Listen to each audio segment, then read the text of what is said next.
what has actually happened during COVID times? Few things that happened. Number one is that the world realized that we have to work at home and a lot of things has to go digital. So digitization, what is supposed to happen in 10 years happened in few months, right? In fact, in 10 months. A lot of people say what was supposed to happen in 10 years happened in 10 months. So digitization was like took a massive upcycle.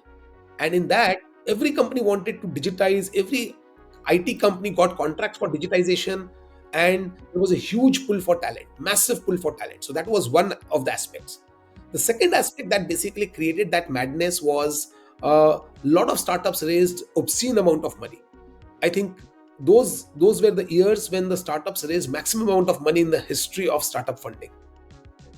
All that money was poured into for what? Guess what? Talent, right? Every startup, what they need is talent, right?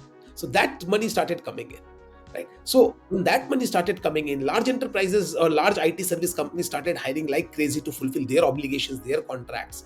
And when people were pulled out from other companies, those other companies then started hiring and starting offering obscene salaries. So it was a cascading effect, right? Someone is pulling from someone, that person is pulling from someone. So think about it.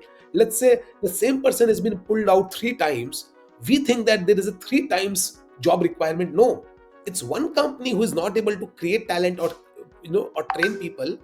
They are doing a lateral hire, and that's creating a cascading effect and creating five job openings fundamentally, right? So that was what actually created the chaos. So the chaos was primarily created because few companies who got a lot of money or who got immediately a lot of contracts and who did not invested in creating talent, they all wanted to just get talent ready made from other companies and created an unnecessary pull in the ecosystem. That's what I believe happened.